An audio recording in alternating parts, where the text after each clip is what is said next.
Sifundo sanamhlanje sisisa lapho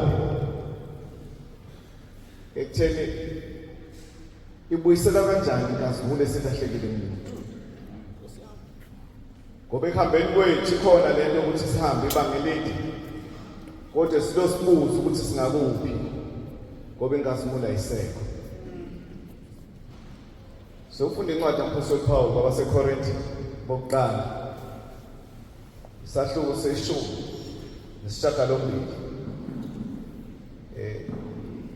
Sivele siyithima lenkonzo. Abebe kade bekhona ke kwi-retreat.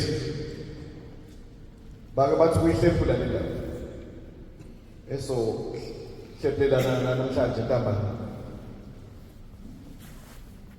Uthi verse 18 ngokuba izwi lesiphambano kwababhubhayo lingububi kepha kuthina esindiswayo lingamandla kaNkulunkulu.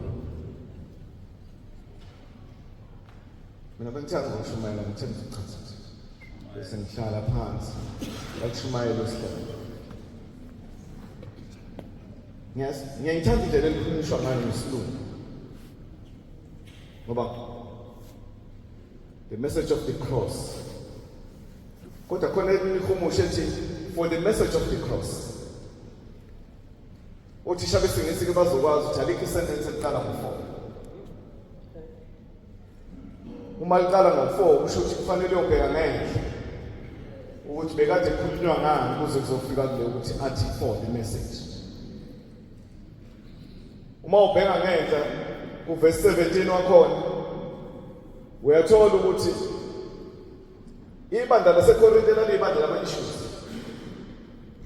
Lalibandla elihleze lilokhu lineyinkinga. Ingakho uPaul abhalela azobhalela incwadi eyibili ngoba lalibandla lama-issues.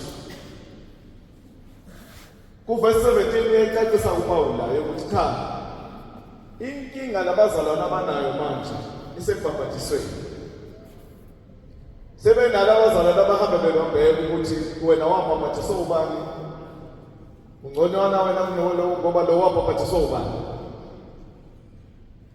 U-addressa le issue ke manje yokuthi la abazalwana baseKorinte sebebhizi babanga indaba yokubhabhadisa. Sebekhohlile imessage efanele bayibheke. Ingakho mase ufika verse 18 ke sezothi ke for the message of the cross. Uzobakhumbuza ukuthi into esoyishumayela labazalwane. Ngiyayibona lo mbhabhathiso akayiqithi. Kodwa okukhulu esokushumayela umyalezo esuthola esiphambanweni. Uthi ke lo myalezo esoshumayela esuthola esiphambanweni. Yiwe sokhuluma ngawo namhlanje ngoba iwona myalezo kufanele masiphuma la nasekuhambeni kwethu sishumayele wona. Umyalezo esuthola esiphambanweni. Ngiyabona lamazwi sishumayela isikhombisa. Ngiyabona lamazwi isikhombisa sishumayela. Amazi awasho esiphambanweni. Kodwa namhlanje sokhuluma umyalezo esiphambanweni. Hayi ngamazi awakhuluma esiphambanweni. Umyalezo esiphambanweni. Sisho ukuthini isiphambano uthini? Sisho ukuthini isiphambano uthini?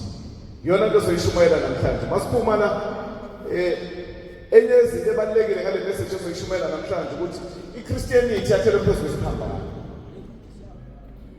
Umehluko kwizikolo ezikhona ezihlukile ezikhona abantu abakholelwa kuzo eyethi inkolo yoKristu ihluka emiyalezweni esuthola esiphambanweni.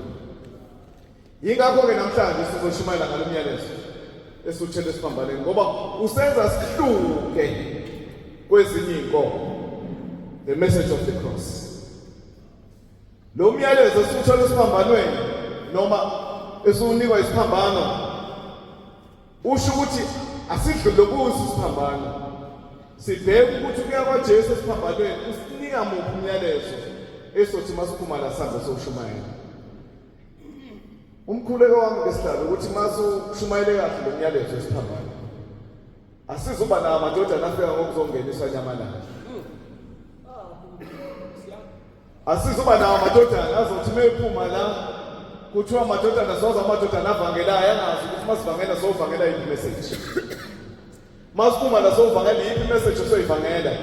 Sizoyichaza namhlanje, sizoyishumayela namhlanje. I message lesiphambano.